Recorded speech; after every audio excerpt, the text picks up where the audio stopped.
병원 복도에 형광등 불빛이 차갑게 빛나고 있었습니다. 저는 박은주 55살의 며느리입니다. 중환자실 문 앞에 서서 유리창 너머를 바라보고 있었어요. 시어머니가 산소호흡기를 끼고 누워 계셨습니다. 암말기입니다. 길어야 석 달. 의사 선생님의 말이 귓가에 맴돌았어요. 26살에 이 집 며느리가 된 지 25년이 흘렀습니다.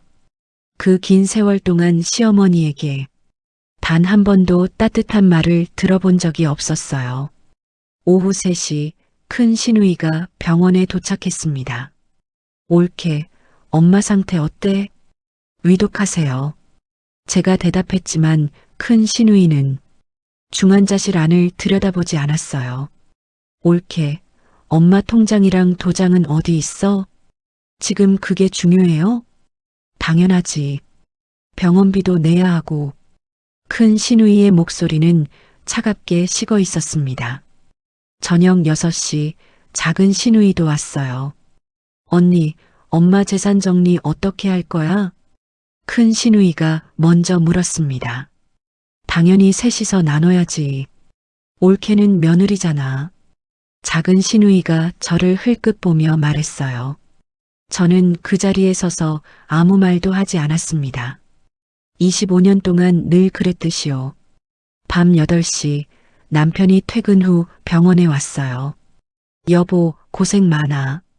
남편이 제 어깨를 두드렸습니다. 누나들이 또 재산 얘기했지? 응. 미안해. 내가 뭐라고 할게. 하지만 남편은 늘 그렇게 말만 할 뿐이었어요. 실제로 누나들에게 한마디도 하지 못했습니다. 밤 10시 모두 집으로 돌아갔어요. 저만 병원에 남았습니다. 간호사가 간이 침대를 가져다 줬어요. 보호자분, 진짜 효부시네요. 며느리가 이렇게까지 하는 경우 드물어요. 괜찮아요. 저는 웃으며 대답했습니다. 하지만 속으로는 울고 있었어요. 중환자실 면회 시간이 되어 들어갔습니다. 시어머니는 산소호흡기 너머로 저를 바라보고 계셨어요. 어머님, 저 은주예요. 시어머니가 손을 들어 저를 불렀습니다.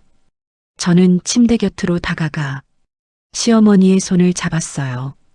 차갑고 뼈만 남은 손이었습니다. 은주야. 시어머니의 목소리가 가늘게 떨렸어요. 네, 어머님. 나, 미안. 괜찮아요. 힘 빼지 마세요. 저는 시어머니의 손을 꽉 잡았습니다. 시어머니가 뭔가 말하려다 멈췄어요. 그리고 다시 눈을 감았습니다. 다음 날 아침 6시 저는 눈을 떴어요. 간이 침대에서 일어나 세면장에 갔습니다. 거울을 보니 지친 얼굴이 비쳤어요. 눈밑이 검게 그을렸고 머리카락은 헝클어져 있었습니다. 하지만 씻고 단정히 머리를 묶었어요. 오늘도 시어머니를 돌봐야 했으니까요. 아침 7시 큰 시누이가 전화를 걸어왔어요. 옳게, 나 오늘 못 가. 애들 학원 보내야 돼. 네, 알겠어요. 옳게가 있으니까 괜찮겠지? 전화가 끊어졌습니다. 작은 시누이도 문자를 보내왔어요. 언니, 나도 일 있어서 못 가. 미안하다는 말뿐이었어요. 오전 10시 의사 선생님이 회진을 왔습니다. 보호자분, 환자분 상태가 많이 안 좋습니다. 마음의 준비를 하셔야 할 것 같아요. 네, 알겠습니다. 저는 고개를 숙였어요. 의사 선생님이 나가고 저는 중환자실 유리창 너머 시어머니를 봤습니다. 25년 동안 차갑게만 대하시던 분, 이제 곧 떠나실 거예요. 오후 2시 면회 시간이 되어 들어갔습니다. 시어머니가 눈을 뜨고 저를 바라보셨어요. 은주야, 가까이 와. 네, 어머님. 저는 침대에 더 가까이 다가갔습니다. 시어머니가 침대 옆 서랍을 가리켰어요. 저기, 흰 봉투. 저는 서랍을 열었습니다. 작은 흰 봉투가 하나 들어 있었어요. 이거요? 응, 가져가. 이게 뭔데요? 나중에 열어봐. 시어머니의 목소리가 점점 작아졌습니다. 장례식 끝나고 어머님? 저는 시어머니의 손을 잡았어요. 시어머니가 제 손을 약하게 쥐었습니다. 은주야, 고마워. 그 한마디를 남기고 시어머니는 다시 눈을 감았습니다. 저는 흰 봉투를 가방 속 깊이 넣었어요. 무엇이 들어있는지 궁금했지만 지금 열어볼 수는 없었습니다. 복도로 나와 의자에 앉았어요. 가방 속 흰 봉투가 작고 신경 쓰였습니다. 25년 만에 시어머니가 제게 뭔가를 준 거였어요. 마음이 복잡했습니다. 반가우면서도 서운하고 궁금하면서도 두려웠어요. 저녁 6시 남편이 왔습니다. 엄마 상태 어때? 안 좋으세요? 누나들은? 안 왔어요. 남편이 한숨을 쉬었어요. 미안해, 여보. 당신만 고생하네. 괜찮아요. 저는 웃으며 대답했지만 속으로는 눈물이 났습니다. 밤 9시 남편도 집으로 돌아갔어요. 저는 다시 혼자 남았습니다. 간이 침대에 누워 천장을 바라봤어요. 25년 동안 이 집 며느리로 살았습니다. 한 번도 따뜻한 말을 들어본 적 없었어요. 하지만 오늘 시어머니가 말했습니다. 고맙다고, 미안하다고, 너무 늦었지만 그래도 들을 수 있어서 조금은 위안이 됐어요. 가방 속 흰 봉투를 만져봤습니다. 무엇이 들어있을까? 장례식 끝나고 열어보라고 하셨어요. 그때까지 기다려야 했습니다. 사흘이 지났습니다. 시어머니의 상태는 더 악화됐어요. 의사 선생님은 이제 시간 문제라고 말했습니다. 저는 밤낮 없이 병원에 있었어요. 집에 가는 것조차 미안해서 옷만 갈아입고 다시 병원으로 돌아왔습니다. 오후 2시 큰 시누이가 병원에 왔어요. 작은 시누이도 함께였습니다. 올케, 우리 좀 얘기할 거 있어. 무슨 얘기요? 엄마 재산 정리 말이야. 큰 시누이가 중환자실을 힐끗 보며 말했습니다. 지금 그런 얘기할 때예요? 제가 말했지만 시누이들은 개의치 않았어요. 올케, 현실적으로 생각해야지. 엄마 집이 강남이잖아. 시가가 얼마인데. 작은 시누이가 말했습니다. 그리고 예금도 꽤 있을 거야.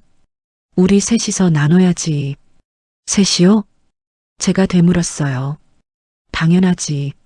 나, 수진이, 오빠. 올케는 며느리니까 빠지는 거고. 가슴이 철렁 내려앉았습니다. 25년 동안 이 집 며느리로 살았는데 재산 분배에서는 아예 제외라는 거였어요. 올케, 섭섭해하지 마. 며느리는 원래 그런 거야. 큰 시누이가 제 어깨를 툭 쳤습니다. 저는 아무 말도 할 수 없었어요. 오후 4시 면회 시간이 됐습니다. 시누이들이 중환자실에 들어갔어요. 저는 밖에서 기다렸습니다. 유리창 너머로 시누이들이 시어머니에게 뭔가 말하는 게 보였어요. 시어머니는 고개를 끄덕이고 있었습니다. 10분 후 시누이들이 나왔어요. 엄마가 옳게 들어오래. 제가 중환자실에 들어가니 시어머니가 저를 보고 계셨습니다. 어머님, 은주야, 앉아. 저는 의자에 앉았어요. 미란이랑 수진이가 뭐래? 아무것도 안 했어요. 거짓말. 다 들었어. 시어머니의 목소리가 떨렸습니다. 은주야, 미안해. 괜찮아요, 어머님. 저는 시어머니의 손을 잡았어요. 하지만 눈물이 났습니다. 은주야, 내가 너한테 시어머니가 말을 잇지 못했어요. 숨쉬기가 힘들어 보였습니다. 어머님 말씀 마세요. 힘드시잖아요. 아니야. 꼭 해야 돼. 시어머니가 제 손을 꽉 쥐었습니다. 은주야, 흰 봉투 꼭 열어봐. 네, 알겠어요. 장례 끝나고 꼭, 네, 어머님. 시어머니가 안도하는 표정을 지었어요. 그리고 천천히 눈을 감았습니다. 저는 시어머니의 손을 놓지 않고 한참을 그렇게 앉아 있었어요. 복도로 나오니 시누이들이 기다리고 있었습니다. 옳게, 엄마가 뭐래? 그냥 힘내래요. 그것뿐이야? 큰 시누이가 의심스럽다는 표정을 지었어요. 네. 저는 더 이상 말하지 않았습니다. 저녁 7시 남편이 왔어요. 여보, 누나들이 또 그랬지? 응, 미안해. 내가 누나들한테 말할게. 남편은 중환자실로 들어갔습니다. 큰 시누이와 작은 시누이도 따라 들어갔어요. 저는 밖에서 기다렸습니다. 20분 후 그들이 나왔어요. 큰 시누이의 얼굴이 붉어져 있었습니다. 오빠, 무슨 소리야? 엄마가 은주한테 줄 게 없대잖아. 누나, 엄마가 그렇게 말했어? 응. 아까 직접 들었어. 저는 귀를 기울였어요. 엄마가 은주한테는 줄 거 없어라고 했어. 우리 셋이서 나누라고. 작은 시누이도 거들었습니다. 남편이 저를 바라봤어요. 저는 고개를 돌렸습니다. 가슴이 무너지는 것 같았어요. 밤 9시 모두 집으로 돌아갔습니다. 저만 다시 병원에 남았어요. 간호사가 다가왔습니다. 보호자분, 진짜 대단하세요. 며느리가 이렇게까지 하는 경우 정말 드물어요. 감사합니다. 시어머님이 복 많으시네요. 이런 며느리 만나서 간호사의 말에 눈물이 났어요. 하지만 참았습니다. 간호사 앞에서 울 수는 없었어요. 괜찮으세요? 네, 괜찮아요. 간이 침대에 누웠습니다. 천장을 바라보며 생각했어요. 25년 동안 이 집을 위해 살았습니다. 명절마다 음식을 준비하고 시어머니 병원 모시고 다니고 집안일을 도맡아 했어요. 하지만 끝까지 인정받지 못하는구나. 가방 속 흰 봉투가 생각났습니다. 시어머니가 꼭 열어보라고 했어요. 도대체 무엇이 들어있을까? 유서일까? 아니면 그냥 편지일까? 궁금했지만 지금은 열어볼 수 없었습니다. 새벽 2시 중환자실에서 호출이 왔어요. 저는 황급히 뛰어갔습니다. 의사 선생님과 간호사들이 시어머니를 돌보고 있었어요. 보호자분, 연락하세요. 시간이 얼마 안 남았습니다. 저는 떨리는 손으로 남편에게 전화했어요. 여보, 빨리 와. 어머님이. 알았어. 지금 간다. 큰 시누이와 작은 시누이에게도 문자를 보냈습니다. 언니들, 빨리 오세요. 어머님 위독하세요. 1시간 후 가족들이 모두 모였어요. 중환자실 안에서 시어머니를 지켜봤습니다. 시어머니의 숨소리가 점점 약해졌어요. 큰 시누이가 울기 시작했습니다. 작은 시누이도 눈물을 흘렸어요. 남편은 어머니의 손을 잡고 있었습니다. 새벽 4시 20분, 시어머니가 마지막 숨을 거두셨습니다. 어머니, 시누이들의 곡소리가 중환자실을 채웠어요. 저는 구석에 서서 조용히 눈물을 닦았습니다. 25년의 시간이 끝났어요. 시어머니의 손을 잡았습니다. 이미 차가워진 손이었어요. 어머님, 편히 쉬세요. 제가 작게 속삭였습니다. 시어머니는 아무 대답도 하지 않았어요. 이제 영원히 들을 수 없는 목소리가 됐습니다. 가방 속 흰 봉투를 만졌어요.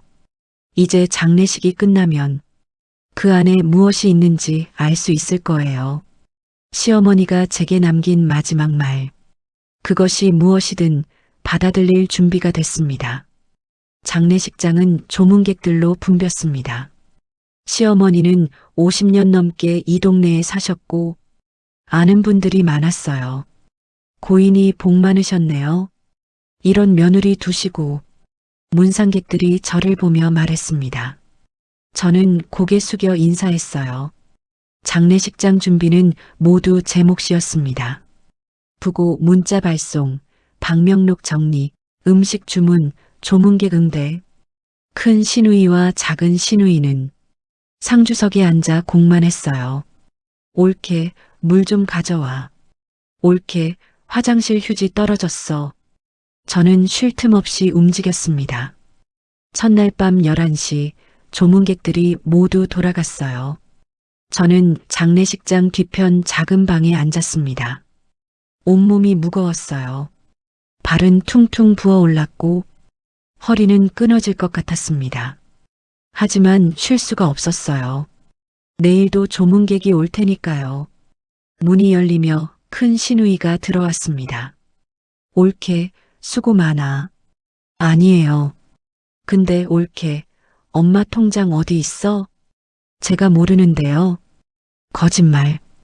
옳게가 엄마 간병하면서 다 챙겼잖아. 정말 몰라요. 어머님이 안 주셨어요. 제가 말했지만 큰 시누이는 믿지 않았어요. 나중에 변호사 오면 다 나올 거야. 감추지 마. 큰 시누이가 나가고 저는 한숨을 쉬었습니다. 정말 지쳤어요. 둘째 날 오전 10시 낯선 남자가 찾아왔습니다. 정장을 입은 50대 남자였어요. 유족분들 계십니까? 네, 접니다. 남편이 대답했습니다. 저는 김영우 변호사입니다. 고인께서 유언 집행인으로 저를 지정하셨습니다. 시누이들의 눈빛이 반짝였어요. 변호사님, 유언장이 있다는 말씀이세요? 큰 시누이가 물었습니다. 네, 3개월 전에 공증받은 유언장이 있습니다. 그럼 언제 공개하시는 건데요? 장례가 끝난 후 하루 뒤 이곳 회의실에서 하겠습니다. 지금 하면 안 돼요? 작은 시누이가 다급하게 물었어요. 장례 중에는 적절하지 않습니다. 사무제 다음 날 오전 10시 모두 참석해 주시기 바랍니다. 변호사는 명함을 두고 떠났습니다. 시누이들이 서로 눈빛을 교환했어요. 언니, 엄마가 유언장까지 써뒀대. 그러게. 얼마나 남겨뒀을까? 집이랑 예금 합치면 20억은 될 거야. 큰 시누이와 작은 시누이가 작은 목소리로 이야기했습니다. 저는 그 대화를 듣지 않은 척했어요. 오후 3시 조문객이 잠시 뜸한 시간이었습니다. 저는 빈소 앞에 홀로 앉아 시어머니 영정을 바라봤어요. 흑백 사진 속 시어머니는 엄격해 보였습니다. 25년 동안 봐온 그 표정이었어요. 어머님, 이제 편히 쉬세요. 제가 작게 속삭였습니다. 저도 이제 편해지고 싶어요. 눈물이 났지만 참았어요. 조문객이 언제 들어올지 몰랐으니까요. 저녁 6시 친정 언니가 조문을 왔습니다. 미정아, 언니. 저는 언니를 보자 눈물이 났어요. 고생 많다. 많이 힘들지? 응. 시누이들이 또 그래. 응. 재산 얘기만 해. 언니가 제 손을 꽉 잡았습니다. 미정아, 너무 참지 마. 25년 동안 충분히 참았어. 언니, 나 어떻게 해야 돼? 유언장 공개될 때까지 기다려봐. 어쩌면 시어머님이 널 생각했을지도 몰라. 저는 고개를 저었어요. 아니야. 어머님이 나한테 줄 거 없대. 그건 시누이들 말이잖아. 어머님이 직접 그렇게 말했대. 언니가 한숨을 쉬었습니다. 그래도 끝까지 봐. 알 수 없는 거야. 언니는 제 어깨를 토닥이고 떠났어요. 저는 다시 혼자 남았습니다. 밤 10시 장례식장이 조용해졌어요. 가족들은 근처 호텔에서 쉬기로 했습니다. 하지만 저는 장례식장에 남았어요. 옳게 같이 가지 그래? 아니요. 전 여기 있을게요. 그래. 그럼 내일 봐. 시누이들이 떠나고 저는 빈소 앞에 앉았습니다. 조용한 장례식장. 시어머니의 영정만이 저를 내려다보고 있었어요. 어머님, 제게 하고 싶은 말이 있으셨죠? 제가 영정에게 물었습니다. 당연히 대답은 없었어요. 가방을 열어 흰 봉투를 꺼냈습니다. 이제 이틀만 지나면 열어볼 수 있어요. 시어머니가 꼭 장례 끝나고 보라고 했으니까요. 봉투를 만져봤습니다. 두껍지 않았어요. 편지 한 장 정도 들어있는 것 같았습니다. 문득 궁금증이 밀려왔어요. 지금 열어보면 안 될까? 어차피 혼자인데.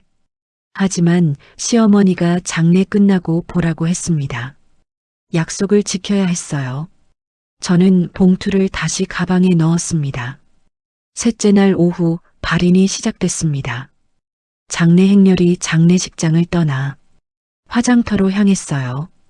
큰 시누이와 작은 시누이는 큰 소리로 울었습니다. 남편도 눈물을 흘렸어요. 저는 조용히 따라갔습니다. 화장이 끝나고 낙골당에 모셨습니다. 시어머니의 마지막 여정이 끝났어요. 어머니, 편히 쉬세요. 시누이들이 절을 하고 울었습니다. 저도 절을 했어요. 어머님, 감사했습니다. 낙골당을 나서며 큰 시누이가 말했습니다. 내일 오전 10시에 다들 장례식장 와. 변호사 만나야 돼. 응, 알았어. 작은 시누이가 대답했어요.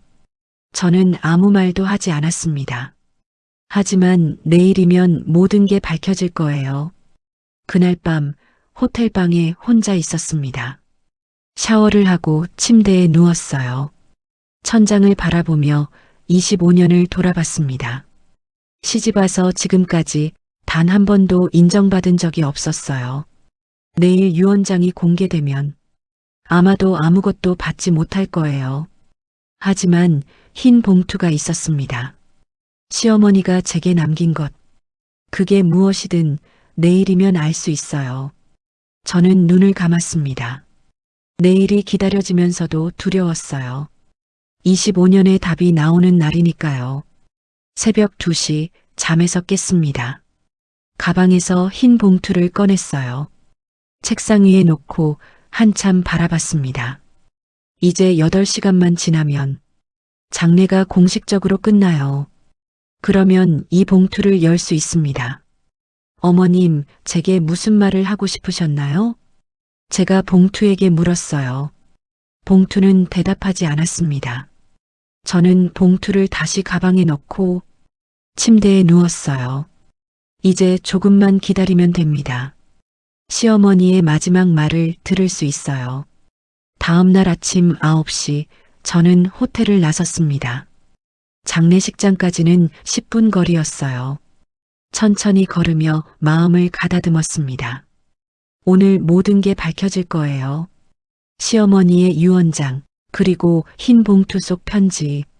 장례식장에 도착하니 가족들이 모여 있었어요.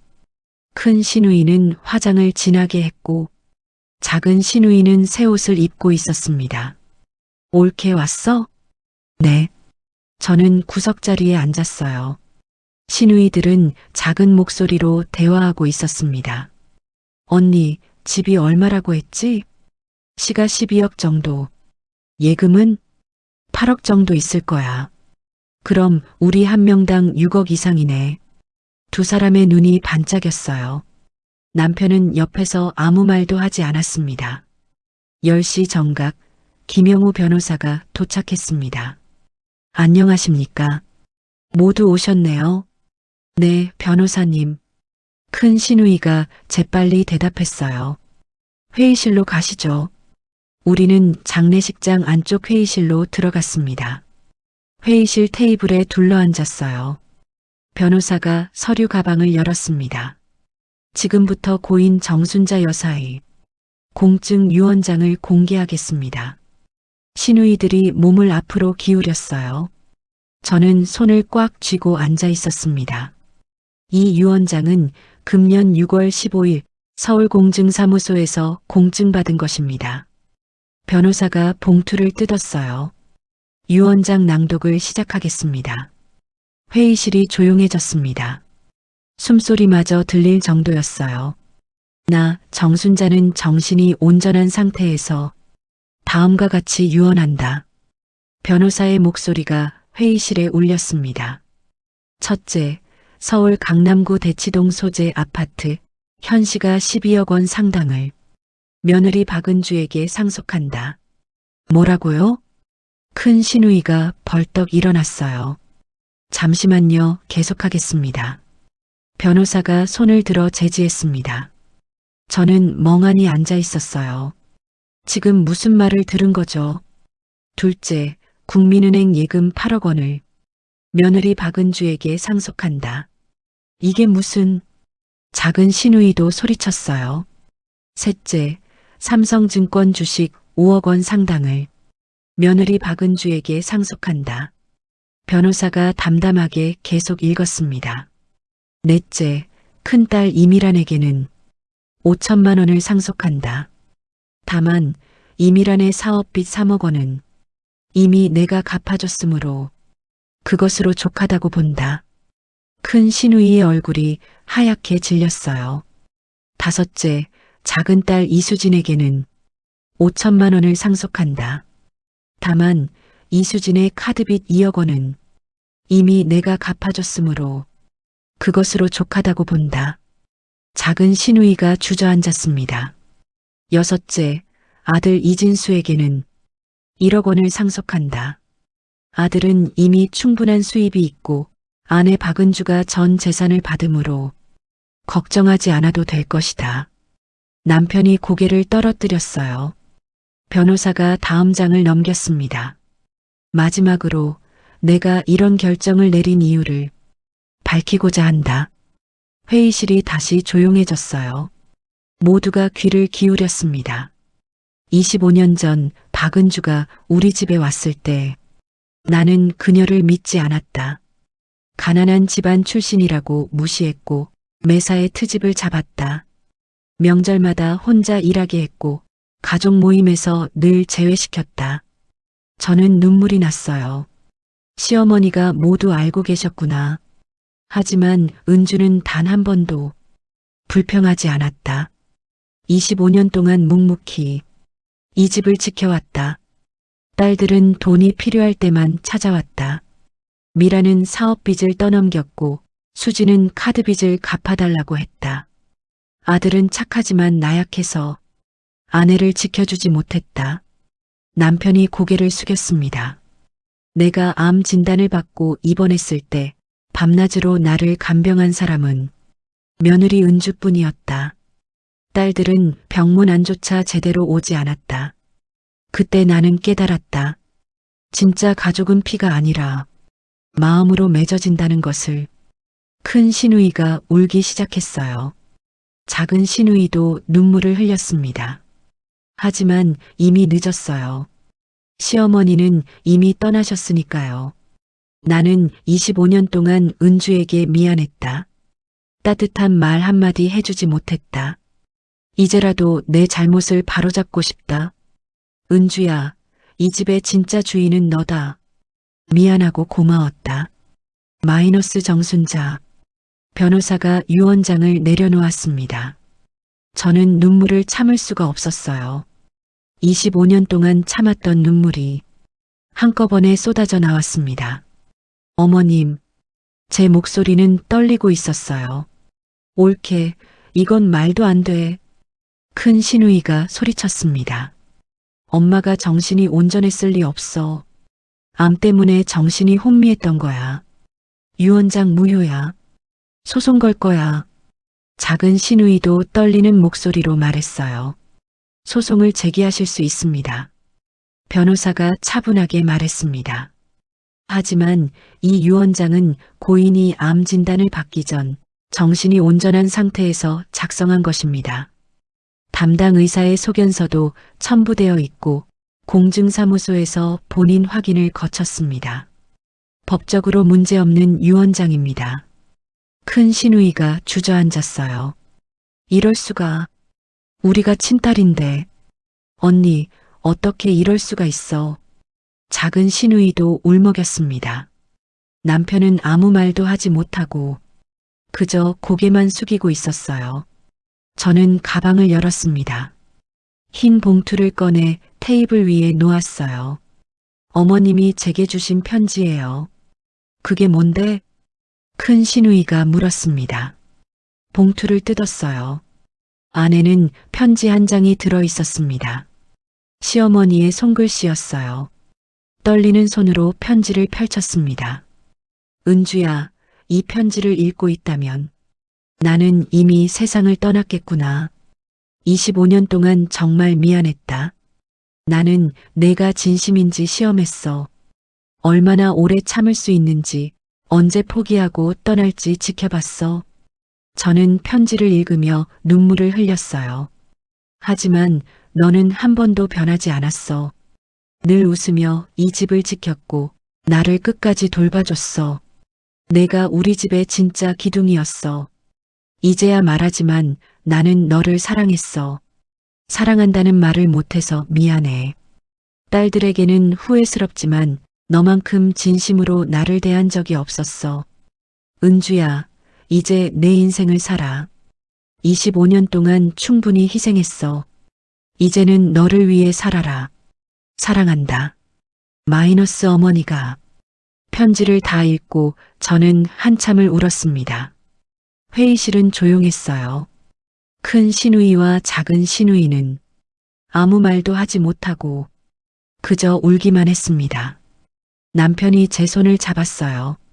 여보, 미안해. 정말 미안해.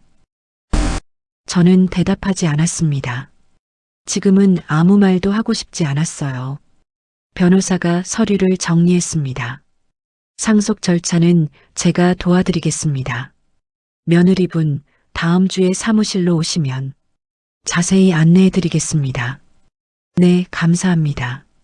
저는 고개 숙여 인사했어요. 회의실을 나서며 뒤를 돌아봤습니다. 시누이들은 여전히 그 자리에 앉아 멍하니 있었어요. 남편도 고개를 숙인 채 움직이지 않았습니다. 저는 조용히 장례식장을 나왔어요. 밖은 화창한 날씨였습니다. 햇살이 따뜻하게 얼굴을 비쳤어요. 저는 하늘을 올려다봤습니다. 어머님, 이제야 알았어요. 정말 고맙습니다. 일주일이 지났습니다. 저는 변호사 사무실에서 상속 서류에 도장을 찍었어요. 강남 아파트, 예금 8억, 주식 5억. 모두 제 명의로 바뀌었습니다. 25억의 재산, 25년의 값이었어요. 축하드립니다, 사모님. 변호사가 웃으며 말했습니다. 감사합니다.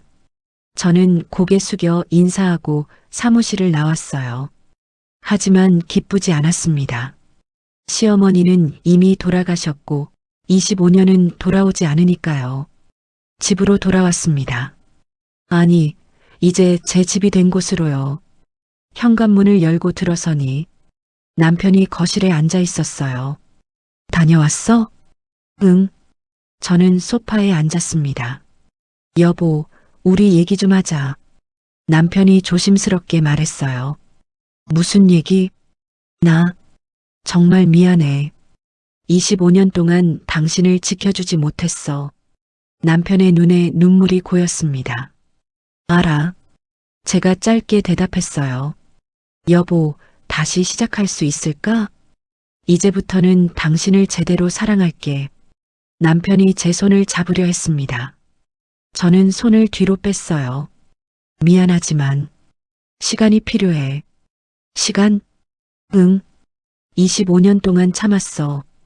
그 시간이 하루아침에 잊혀지지 않아. 남편이 고개를 떨어뜨렸어요. 알았어. 기다릴게. 다음 날 큰 시누이가 찾아왔습니다. 초인종을 누르길래 문을 열어줬어요. 옳게. 들어오세요. 큰 시누이는 눈이 퉁퉁 부어 있었습니다. 거실에 마주 앉았어요. 옳게 나. 정말 미안해. 큰 시누이가 울먹였습니다. 25년 동안 너무했어. 엄마 말씀 듣고 너무 부끄러웠어. 저는 아무 말도 하지 않았어요. 옳게 용서해 줄 수 있어? 언니 용서는 쉽지 않아요. 제가 천천히 말했습니다. 25년 동안 쌓인 상처가 하루아침에 사라지지 않거든요. 큰 시누이가 눈물을 흘렸어요. 하지만 미워하지는 않아요. 제가 덧붙였습니다. 시간이 지나면 괜찮아질지도 몰라요. 고마워, 올게. 정말 고마워. 큰 시누이는 울면서 집을 나갔습니다. 이틀 후 작은 시누이도 찾아왔어요. 언니, 나도 미안해. 들어와. 작은 시누이도 큰 시누이처럼 한참을 울고 사과했습니다. 저는 똑같이 대답했어요. 용서는 쉽지 않지만 미워하지는 않는다고. 그날 저녁 저는 혼자 시어머니 사진 앞에 앉았어요. 제사상은 아니었지만 시어머니 영정을 거실에 모셔두었습니다. 어머님, 제가 사진에게 말했어요. 25년 동안 힘들었어요. 매일 아침 눈 뜰 때마다 오늘은 인정받을 수 있을까? 그런 생각을 했어요. 눈물이 났지만 참지 않았습니다. 이제는 울어도 되니까요. 어머님이 저를 시험하셨다는 거 이해해요. 하지만 너무 아팠어요. 따뜻한 말 한마디만 들었어도 버티기가 더 쉬웠을 텐데. 사진 속 시어머니는 대답하지 않았어요. 그래도 고마워요. 마지막에 제 마음을 알아주셔서, 사랑한다고 말해주셔서 25년이 헛되지 않았다는 걸 느낄 수 있었어요. 저는 시어머니 사진에 절을 했습니다. 일주일 후 저는 결정했어요. 이 집에서 나가기로요. 새 아파트를 알아봤습니다. 한강뷰가 보이는 작은 아파트. 거기서 새로 시작하려고요. 남편에게 말했어요. 나 이사 갈 거야. 뭐? 왜? 새로 시작하고 싶어. 이 집에는 25년의 상처가 남아있어. 남편이 당황했어요. 그럼 나는? 당신은 여기 있어. 나는 혼자 살아볼 거야. 여보, 우리 이혼하자는 거야? 아니, 이혼은 아니야. 다만 거리를 두고 싶어. 남편은 아무 말도 하지 못했어요. 한 달 후 저는 새 집으로 이사했습니다. 짐은 많지 않았어요. 옷 몇 벌, 책 몇 권, 시어머니 사진. 그게 전부였습니다. 25년을 살았지만 제 것이라고 할 만한 게 없었어요. 새 집 거실에 시어머니 사진을 놓았습니다. 창문을 열자 한강 바람이 불어왔어요. 상쾌했습니다. 25년 만에 처음 느끼는 자유로운 공기였어요. 소파에 앉아 커피를 마셨습니다. 55살 새로운 시작. 늦지 않았어요. 아직 제 앞에는 시간이 있으니까요. 이제부터는 저를 위해 살 거예요. 핸드폰이 울렸습니다. 남편이었어요. 여보, 밥은 먹었어? 응, 먹었어. 나 보고 싶어. 남편의 목소리가 떨렸습니다. 나도. 제가 솔직하게 대답했어요. 하지만 지금은 이게 맞는 것 같아. 알았어. 천천히 생각해. 나는 기다릴게. 전화가 끊어졌습니다. 저는 창밖을 바라봤어요. 한강 위로 해가 지고 있었습니다. 노을이 아름다웠어요. 어머님, 보고 계세요? 저 이제 제 인생 살아요. 제가 하늘을 향해 말했습니다. 시어머니가 주신 유산은 단순히 돈이 아니었어요. 25년 동안의 인정이었고 새로운 시작을 할 수 있는 용기였습니다. 저는 이제 자유로워요. 소파에 앉아 일기장을 펼쳤습니다. 오늘부터 쓰기로 한 새 일기. 첫 페이지에 적었어요. 55살 나를 위한 첫날. 25년 만에 찾은 나 자신. 늦었지만 이제부터 시작이다. 펜을 내려놓고 창밖을 봤어요. 밤하늘에 별이 빛나고 있었습니다. 그중 하나가 유난히 밝게 반짝였어요. 어머님, 그게 어머님이시죠? 저는 웃으며 말했습니다. 25년은 돌아오지 않아요. 하지만 남은 인생이 있습니다. 시어머니가 준 선물. 사랑한다는 말과 함께 자유를 주셨어요. 이제 저는 당당하게 살 거예요. 55살, 너무 늦지 않았어요. 인생의 이모작이 시작됩니다. 이번에는 저를 위해서요.